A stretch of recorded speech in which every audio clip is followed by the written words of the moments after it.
Critical care ambulance વાનની જેમ દારૂબંધીની હાલત પણ ક્રિટિકલ હોય તેમ લાગી રહ્યું છે. પ્રશ્ન એટલા માટે ઉઠી રહ્યો છે કે આ કોઈ દારૂના અડ્ડા કે પછી ખેતરની વાત નથી. આ જગ્યા છે એક હોસ્પિટલ. હા, ભંગાર હાલતમાં પડેલી આ એમ્બ્યુલન્સ રાજકોટ સિવિલ હોસ્પિટલમાં ઉભેલી છે, જેની અંદરથી દારૂના ગ્લાસ અને સિગરેટના ટુકડા મળ્યા હતા. આશંકા વ્યક્ત કરવામાં આવી રહી છે કે બહારથી ભંગાર હાલતમાં દેખાતી આ એમ્બ્યુલન્સ નશા કરનારાઓ માટે કોઈ બારથી ઓછી નહીં હોય. ખાસ કરીને અસામાજિક તત્વો રાત્રિના સમયે એમ્બ્યુલન્સની અંદર નશો કરતા હોવાનો અંદાજો લગાવવામાં આવી રહ્યો છે. એટલું જ નહીં, રાજકોટ સિવિલ હોસ્પિટલમાં દારૂની ખાલી બોટલ પણ મળી આવી છે. આ ઘટનાની જાણ થતાં જ પ્રદ્યુમન નગર પોલીસ હોસ્પિટલ પહોંચી આવી હતી અને બાદમાં દારૂની ખાલી બોટલ હટાવી દેવામાં આવી હતી.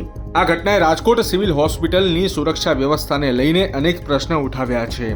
સવાલ એ છે કે લાખો રૂપિયાનો સિક્યુરિટીનો ખર્ચ આખરે ક્યાં કરવામાં આવે છે? આ મામલે હોસ્પિટલ સંચાલકોએ તપાસ કરવા માટે અને જવાબદારો વિરુદ્ધ કાર્યવાહી કરવામાં આવશે તેવું જણાવ્યું છે. હોસ્પિટલ સંચાલકોએ કહ્યું છે કે આવી બેદરકારી ચલાવી લેવામાં નહીં આવે. પણ કહેવું એટલું જ છે કે હવે શું ફાયદો આ વાતનો? દારૂ પીનારા તો પીને જતા રહ્યા અને સિવિલ હોસ્પિટલની બેદરકારીનો પુરાવો છોડતા ગયા. અત્યારે આ કેસને લઈને તપાસ કરવામાં આવી રહી છે, એટલે જોવાનું રહ્યું કે હવે શું નવું જાણવા મળે છે.